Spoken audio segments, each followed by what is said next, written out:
Hello friends, गुरु दीपक Jahangir channel पर आपका स्वागत है।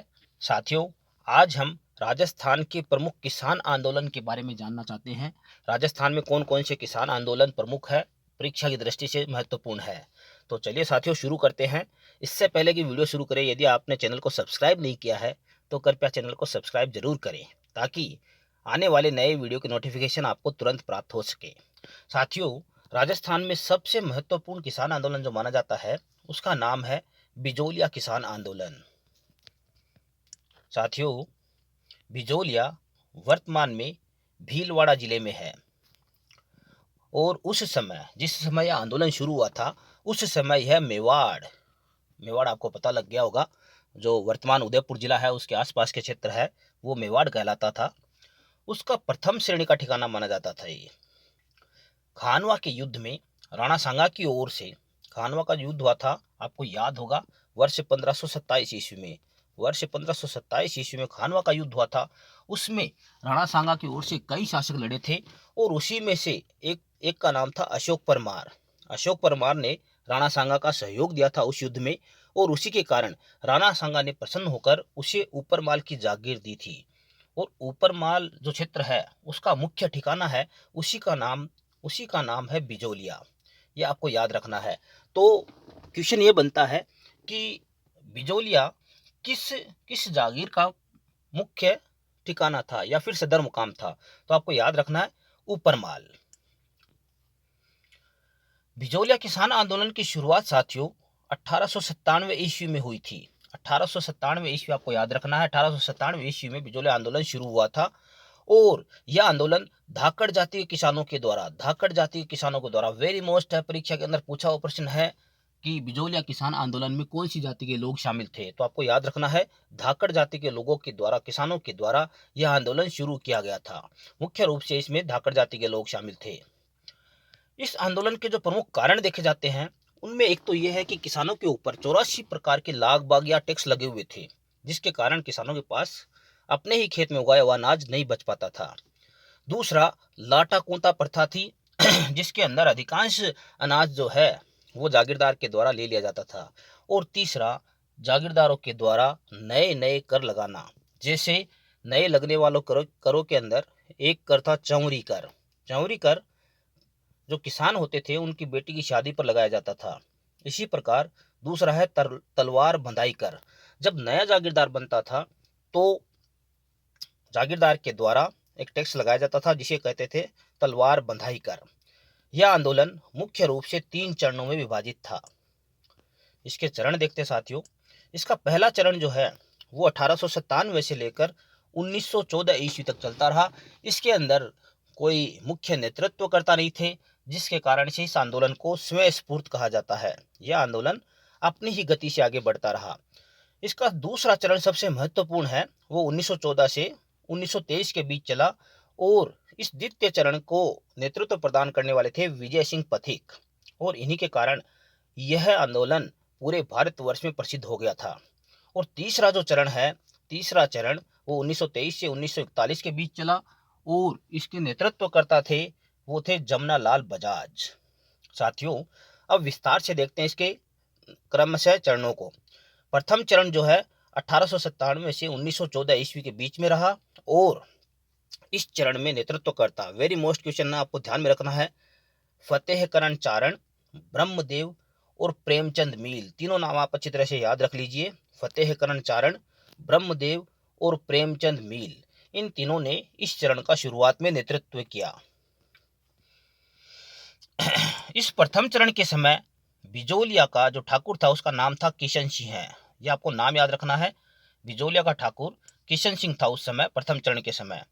और गिरधारीपुरा गांव के अंदर बैठक हुई और बैठक में साधु सीताराम दास के कहने पर नानजी और ठाकरी पटेल को मेवाड़ के महाराणा से मिलने के लिए भेजा गया, ताकि करों को कम करने की बात की जा सके। यहाँ पर एक बात सिद्ध हो रही है साथियों कि ठाकुर किशन सिंह ने करों को कम नहीं किया था। ठाकुर किशन सिंह ने करों को कम नहीं किया था, इसलिए किसानों ने, बिजोलिया के किसानों ने नानजी और ठाकरी पटेल को सीधे ही मेवाड़ के महाराणा के पास मिलने के लिए भेजा, ताकि करों को कम किया जा सके। लेकिन उनको महाराणा से मिलने नहीं दिया गया, वे महाराणा से मिलने में असफल रहे। और इस समय मेवाड़ के महाराणा का नाम था फतेह सिंह। आपको अच्छी तरह से याद रखना है, ये बिजोलिया आंदोलन के शुरुआती चरण के अंदर मेवाड़ के महाराणा का नाम फतेह सिंह था।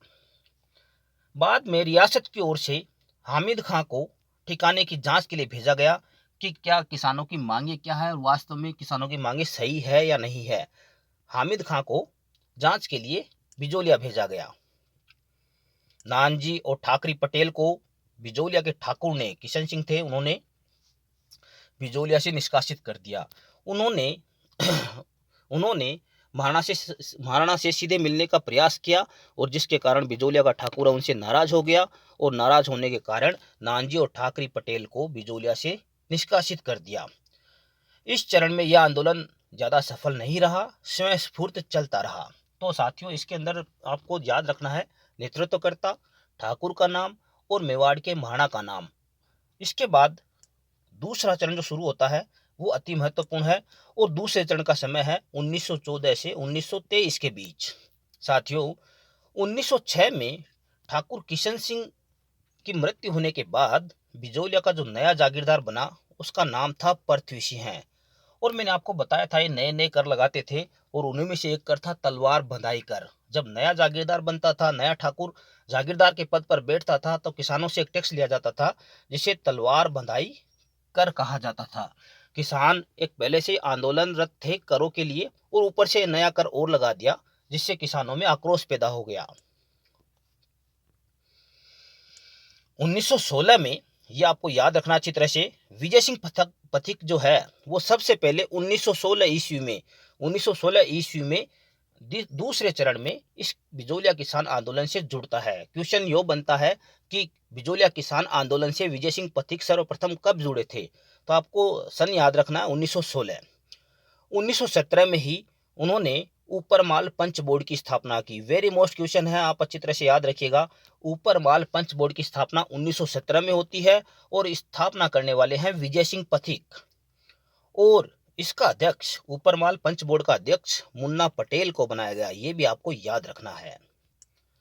इसके बाद आगे की बात शुरू करते हैं। 1919 में मेवाड़ रियासत ने बिंदुलाल भट्टाचार्य की अध्यक्षता में एक आयोग गठित किया। वेरी मोस्ट आपको याद रखना, परीक्षा के अंदर आया हुआ क्वेश्चन है, बिंदुलाल भट्टाचार्य आयोग। यह बिजोलिया के किसानों की वास्तविक समस्या को जानने के लिए और जांच करने के लिए मेवाड़ रियासत की ओर से भेजा गया था। बिंदुलाल भट्टाचार्य आयोग बिजोलिया किसान आंदोलन से जुड़ा हुआ है। इसके बाद 1922 में AGG, agent to governor general Holland, ये आपको याद रखना, क्वेश्चन बनता है यहाँ पे अच्छी तरह से। बिजोलिया किसान आंदोलन के समय एजीजी कौन थे, तो मिस्टर हॉलैंड है। उनके प्रयासों से किसानों और रियासत के बीच में एक समझौता हो गया। यहाँ ध्यान रखिए, रियासत के बीच में हुआ है, न कि ठिकाने के बीच। यहाँ पर किसानों और रियासत के बीच एक समझौता हुआ, लेकिन इस समझौते को ठिकाने ने लागू नहीं किया तो किसान आंदोलन फिर से चलने लग गया था। अब जानते हैं विजय सिंह पथिक के बारे में। विजय सिंह पथिक का वास्तविक नाम भूप सिंह, अच्छी तरह से याद रखिए, परीक्षा के अंदर क्वेश्चन बना हुआ है। विजय सिंह पथिक का वास्तविक नाम भूप सिंह था। दूसरा, इनका मूल निवास स्थान जो है वो था बुलंदशहर, उत्तर प्रदेश। ये भी याद रखिए, क्वेश्चन बना हुआ ये भी। विजय सिंह पथिक का जो मूल स्थान है वो बुलंदशहर, उत्तर प्रदेश। ये उस समय क्रांतिकारी गतिविधियों में संदिग्ध पाए जाने के कारण इन्हें टाटगढ़ जेल के अंदर, अजमेर में टाटगढ़ जेल है, उसमें नजरबंद किया गया था। ये क्वेश्चन भी बना हुआ साथियों। यहाँ पे जो 3 पॉइंट दिए गए हैं, तीनों के तीनों ही परीक्षा की दृष्टि से महत्वपूर्ण है और परीक्षा में आए हुए हैं। इन्हें, विजय सिंह पथिक को पहले, बिजोलिया किसान आंदोलन से पहले क्रांतिकारी गतिविधियों में संदिग्ध पाए जाने के कारण टाटगढ़ जेल में नजरबंद किया गया था। यहां से छूटने के बाद ये ओछड़ी गांव में इन्होंने विद्या प्रचारिणी सभा की कमान संभाली थी। याद रखना आपको, विद्या प्रचारिणी सभा के संस्थापक साधु सीताराम दास थे। वेरी मोस्ट है परीक्षा की दृष्टि से, विद्या प्रचारिणी सभा के संस्थापक साधु सीताराम दास थे। इससे अगला पॉइंट वेरी वेरी मोस्ट परीक्षा की दृष्टि से, 1919 में, एक तो सन याद रखना 1919, दूसरा आपको याद रखना स्थान 1919 में वर्धा में राजस्थान सेवा संघ संस्था का नाम आपको अच्छी तरह से याद रखना है। राजस्थान सेवा संघ की स्थापना की किसने की? विजय सिंह पथिक ने। विजय सिंह पथिक ने 1919 में वर्धा में राजस्थान सेवा संघ की स्थापना की और जिसे 1920 में अजमेर में स्थानांतरित कर दिया गया। साथियों, प्रश्न इस प्रकार बना हुआ है कि राजस्थान सेवा संघ का मुख्यालय कहाँ था? तो आपको याद रखना, शुरू में वर्धा था और फिर वर्धा से अगले ही साल इसे अजमेर में स्थानांतरित कर दिया गया था। अजमेर से विजय सिंह पथिक ने एक समाचार पत्र भी निकाला जिसका नाम था नवीन राजस्थान। साथियों, ये जो पॉइंट बताए जा रहे हैं परीक्षा दृष्टि से अति महत्वपूर्ण है। विजय सिंह पथिक ने अजमेर से एक समाचार पत्र निकाला जिसका नाम था नवीन राजस्थान और बाद में इसका नाम बदलकर कर दिया गया तरुण राजस्थान। याद रखना आपको अच्छी तरह से, नवीन राजस्थान या फिर तरुण राजस्थान के संस्थापक के संपादक वो थे विजय सिंह पथिक। विजय सिंह पथिक की पुस्तक का नाम है what are the Indian states. आप अच्छी तरह से याद रखिएगा, परीक्षा के अंदर पूछा हुआ प्रश्न है। विजय सिंह पथिक की पुस्तक का नाम है what are the Indian states. Vijay Singh Pathik ने बिजोलिया किसान आंदोलन को कांग्रेस अधिवेशन में भी उठाया जिसके कारण से ये पूरे भारतवर्ष के अंदर यह किसान आंदोलन प्रसिद्ध हो गया था। यह आपको याद रखना पॉइंट। 1920 में कांग्रेस का जो नागपुर अधिवेशन हुआ था उसमें गांधी जी ने बिजोलिया किसान आंदोलन को आशीर्वाद दिया। आपको याद रखना, नागपुर अधिवेशन 1920। अब बात करते हैं तीसरे चरण की। तीसरा चरण है 1923 से 1941 के बीच चला और इस चरण में विजय सिंह पथिक है इस आंदोलन से अलग हो गए और जमनालाल बजाज को इस आंदोलन का नेतृत्व सौंप दिया जाता है। लेकिन जमनालाल बजाज है खुद इसका नेतृत्व नहीं करते हैं और बजाज इसका नेतृत्व हरिभाऊ उपाध्याय को सौंप दिया। याद रखना आपको अच्छी तरह से, तीसरे चरण का नेतृत्व हरिभाऊ उपाध्याय ने किया था। माणिक्यलाल वर्मा भी इस आंदोलन से जुड़े हुए थे और उनका एक गीत था जिसका नाम था पंचड़ा गीत। ये गीत, पंचड़ा गीत, इनका ही लिखा हुआ था। इस गीत को ये गा गाकर लोगों में जोश भरते थे, आंदोलनकारियों में जोश भरते थे। तो पंचड़ा गीत माणिक्यलाल वर्मा का था और बिजोलिया किसान आंदोलन के अंदर इसको गाकर वे किसानों में, आंदोलनकारियों में जोश भरते थे। मेवाड़ के प्रधानमंत्री राघवाचारी और राजस्व मंत्री मोहन सिंह मेहता के प्रयासों से किसानों से समझौता हुआ और किसानों की अधिकांश बातें मान ली गई। इस प्रकार यह आंदोलन 1941 में समाप्त हुआ। यह आपको याद रखना है। यह आंदोलन भारत के अंदर जो सबसे लंबा किसान आंदोलन है उसमें प्रथम स्थान रखता है। यानी भारत के अंदर सबसे लंबा किसान आंदोलन है वो बिजोलिया किसान आंदोलन को माना जाता है। यह 1897 ईस्वी से शुरू हुआ था और 1941 में समाप्त हुआ और पहला आंदोलन ऐसा था जिसने सफलता प्राप्त की और सरकार को किसानों की अधिकांश बातें माननी पड़ी। यह आपको इसके अंदर पॉइंट याद रखने अच्छी तरह से। यह सबसे ज्यादा समय 44 वर्ष तक चलने वाला अहिंसक किसान आंदोलन था। वेरी मोस्ट क्वेश्चन आपको याद रखना है। इससे अगला पॉइंट जो इसी आंदोलन के बारे में है, गणेश शंकर विद्यार्थी ने अपने समाचार पत्र, उनके समाचार पत्र का नाम था प्रताप। गणेश शंकर विद्यार्थी ने अपने समाचार प्रताप में बिजोलिया किसान आंदोलन को प्रमुखता से उठाया जिसके कारण यह राष्ट्र के बड़े बड़े नेताओं की नजरों में आया आंदोलन और उसके बाद में इस आंदोलन का समाधान हो पाया। इस आंदोलन में जो महिला नेत्रियां थी उनके नाम आपको याद रखने हैं। अंजना देवी चौधरी, नारायणी देवी वर्मा और रमा देवी। इन तीनों की सक्रिय भूमिका इस आंदोलन के अंदर रही। ये महिला नेता थी इस आंदोलन के अंदर। और तीसरे चरण के नेतृत्वकर्ता हरिभाऊ उपाध्याय ने भी एक समाचार पत्र का संपादन किया जिसका नाम था त्याग भूमि। यह आपको अच्छी तरह से याद रखना है। साथियों, अब अगले आंदोलन की बात करते हैं। बेंगू किसान आंदोलन। बेंगू वर्तमान में राजस्थान के चित्तौड़गढ़ जिले में है और यह मेवाड़ का अश्रेणी का, प्रथम श्रेणी का ठिकाना था उस समय। यह आपको याद रखना है। जिस प्रकार बिजोलिया प्रथम श्रेणी का ठिकाना था उसी प्रकार बेंगू भी मेवाड़ का प्रथम श्रेणी का ठिकाना था। यहाँ के ठाकुर का नाम अनूप सिंह चुंडावत था और यहाँ के किसान भी है विभिन्न लाग बागों से परेशान थे। उन किसानों ने राम नारायण चौधरी के नेतृत्व में यहाँ पर किसान आंदोलन शुरू किया। तो जो बेंगू किसान आंदोलन है उसके नेतृत्व करता है वह राम नारायण चौधरी, आपको याद रखना है। 2 वर्षों के संघर्ष के बाद ठाकुर और किसानों के बीच समझौता हुआ जिसे रियासत ने नहीं माना। साथियों, आपको याद होगा बिजोलिया किसान आंदोलन में रियासत और किसानों के बीच समझौता हुआ था जिसे ठाकुर ने नहीं माना, और यहाँ पर ठाकुर और किसानों के बीच समझौता हुआ जिसे रियासत ने नहीं माना, और इसे बोल्शेविक समझौता कहा गया। वेरी मोस्ट क्वेश्चन है, बोल्शेविक समझौता बेंगू किसान आंदोलन से जुड़ा हुआ है। नंबर 2, जिस प्रकार बिजोलिया किसान आंदोलन के लिए बिंदुलाल भट्टाचार्य आयोग की स्थापना की गई थी, उसी प्रकार बेंगू किसान आंदोलन की जांच के लिए ट्रेंच आयोग का गठन किया गया था। आपको अच्छी तरह से याद रखना है, ट्रेंच आयोग बेंगू किसान आंदोलन से जुड़ा हुआ है। किसानों ने ट्रेंच का बहिष्कार किया। ट्रेंच जब जांच करने आए तो उन्होंने बहिष्कार किया, और 13 जुलाई 1923 को गोविंदपुरा गांव में किसानों की सभा पर लाठीचार्ज किया गया, जिसमें रूपाजी और कृपाजी धाकड़ शहीद हो गए। यह आपको याद रखने अच्छी तरह से, दोनों नाम रूपाजी और कृपाजी धाकड़ है, वो बेंगू किसान आंदोलन के अंदर शहीद हुए थे। बाद में विजय सिंह पथिक भी इस आंदोलन से जुड़ गए थे। 1925 में किसानों की शर्तें मान ली गई, बंदोबस्त व्यवस्था लागू की और लगान की दरें कम कर दी गई। अधिकांश लागें वापस ले ली गई, बेगार प्रथा समाप्त की गई। इस प्रकार यह आंदोलन लंबा तो नहीं चला, लेकिन इसके अंदर भी किसानों की बातें मानी गई, जिसके कारण इस आंदोलन को सफल किसान आंदोलन कहा जाता है। अगला आंदोलन देखते हैं साथियों, बूंदी किसान आंदोलन।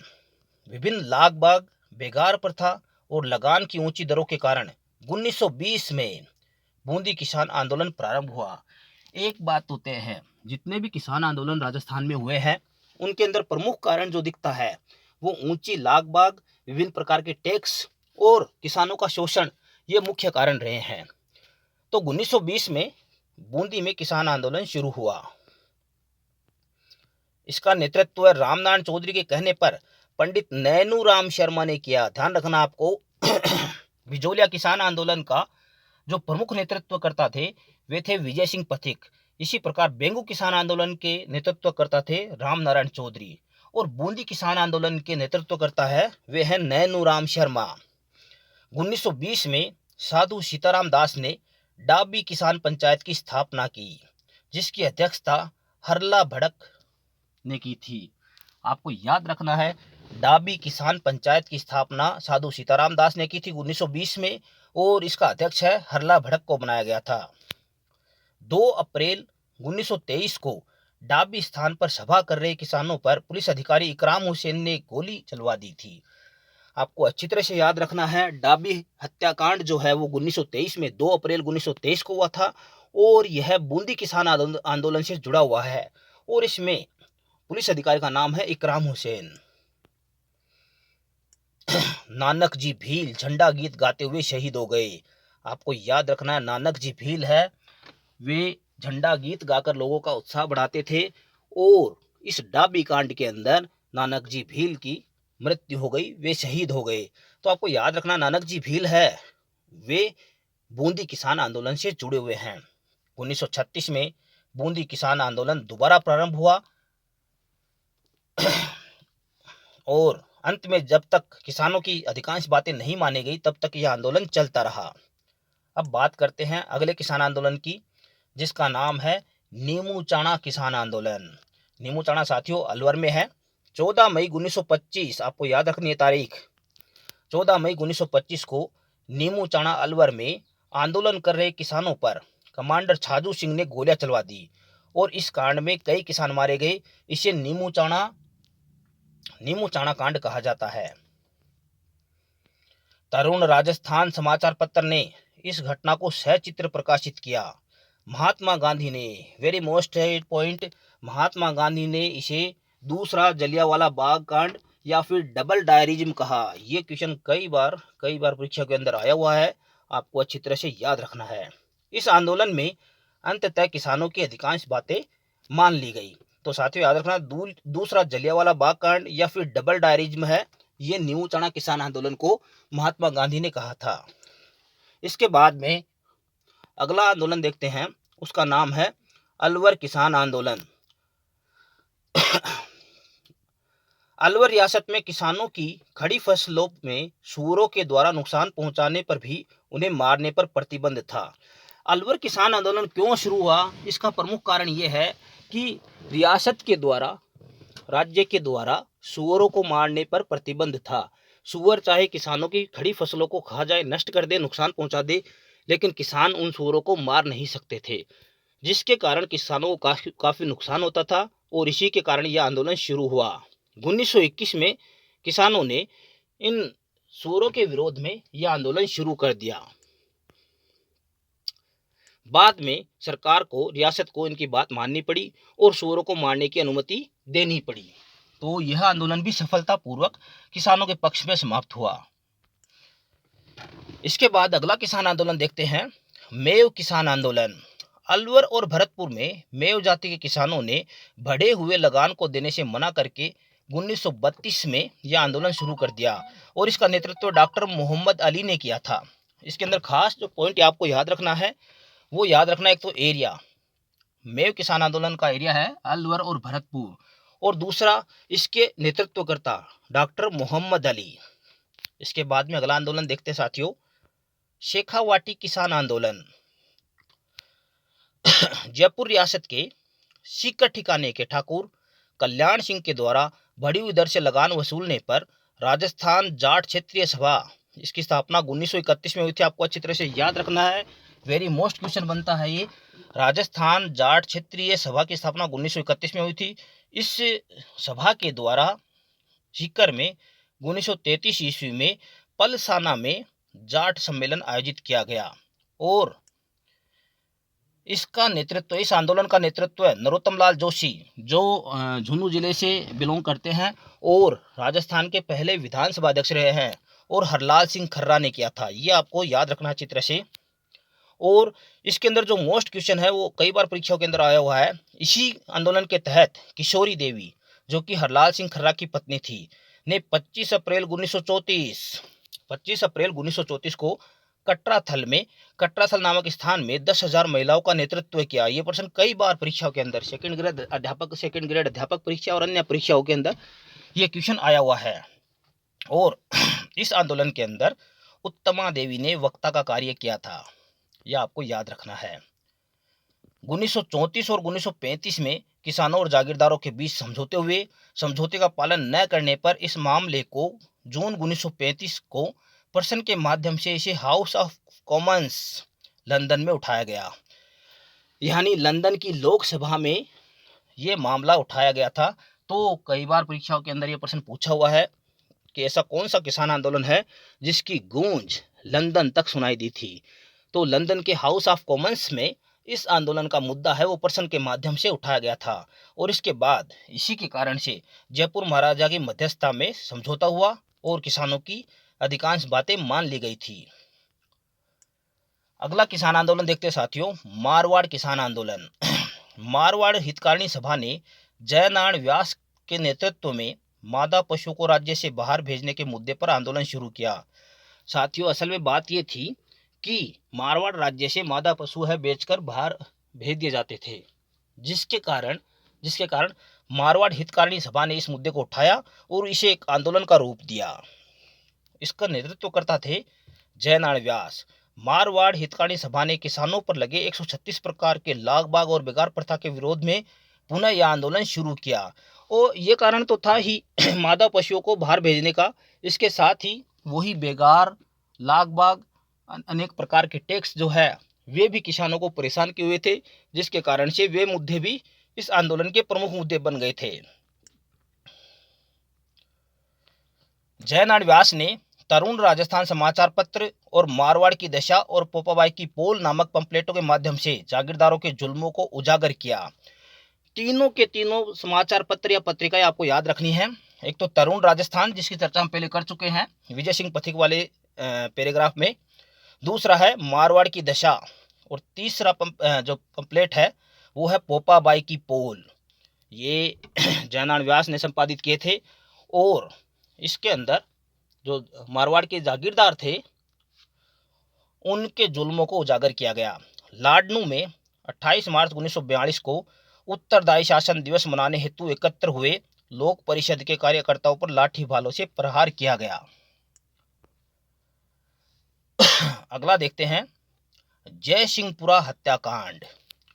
डुंडलोद के ठाकुर के भाई ईश्वर सिंह ने 21 जून 1934 को जयसिंहपुरा गांव में खेतों में कार्य कर रहे किसानों पर गोलियां चलवाई, जिससे 20-25 किसान घायल हो गए। जयपुर रियासत में मुकदमा चला और ईश्वरी सिंह को सजा सुनाई गई। ये ईश्वर सिंह को सजा सुनाई गई। साथियों, यह पहला ऐसा आंदोलन कहा जा सकता है जिसमें किसानों ने किसी दोषी को सजा दिलवाने में सफलता प्राप्त की थी। जयपुर रियासत का यह पहला मुकदमा जिसमें हत्यारों को सजा दिलवाने में किसान सफल रहे। इससे अगला किसान आंदोलन देखते हैं, दूधवा खारा किसान आंदोलन। साथियों, बीकानेर रियासत के दूधवा खारा और कांगड़ा गांव के किसानों ने जमींदारों के जुल्मों के विरोध में आंदोलन शुरू किया। यह आंदोलन 1944-45 में किसान नेता हनुमान सिंह और वैद्य मघाराम ने इस आंदोलन को संरक्षण दिया। आपको अच्छी तरह से याद रखना नेतृत्वकर्ताओं के नाम, हनुमान सिंह और वैद्य मघाराम। चिड़ावा किसान आंदोलन।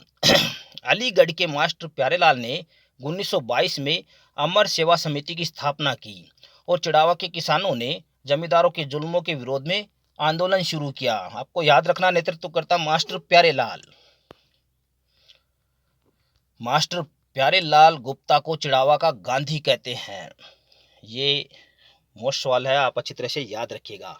अब बात करते हैं साथियों इस वीडियो से संबंधित और परीक्षा की दृष्टि से महत्वपूर्ण अन्य तथ्य। अन्य तथ्यों के अंदर देखते हैं, गनीम बराड़। मेवाड़ में युद्ध के समय जो टैक्स लिया जाता था उसे गनीम बराड़ कहा जाता था। कामठा लाग, गढ़ निर्माण या मरम्मत के लिए लिया जाने वाला टैक्स था कामठा लाग। तिलक ने महाराणा फतेह सिंह को बिजौलिया किसानों की मांग पूरी करने के लिए पत्र लिखा था। देखिए, बिजौलिया किसान आंदोलन कितना प्रसिद्ध हो गया था कि तिलक ने भी महाराणा फतेह सिंह को लेटर लिखा था किसानों की समस्याओं का समाधान करने के लिए। माणिक्यलाल वर्मा ने नानक जी भील की स्मृति में अर्जी नामक गीत की रचना की थी। और इनका एक गीत और है जो बिजौलिया किसान आंदोलन में प्रसिद्ध रहा था, पंचीड़ा गीत। तो आपको याद रखना, पंचीड़ा और अर्जी नामक गीत जो है वो माणिक्यलाल वर्मा के द्वारा लिखे हुए हैं। साथियों, आपको वीडियो कैसे लगा कमेंट में ज़रूर बताएं और अपने कंपटीशन की तैयारी करने वाले साथियों को मेरे चैनल से ज़रूर जोड़ें। पूरा वीडियो देखने के लिए थैंक यू।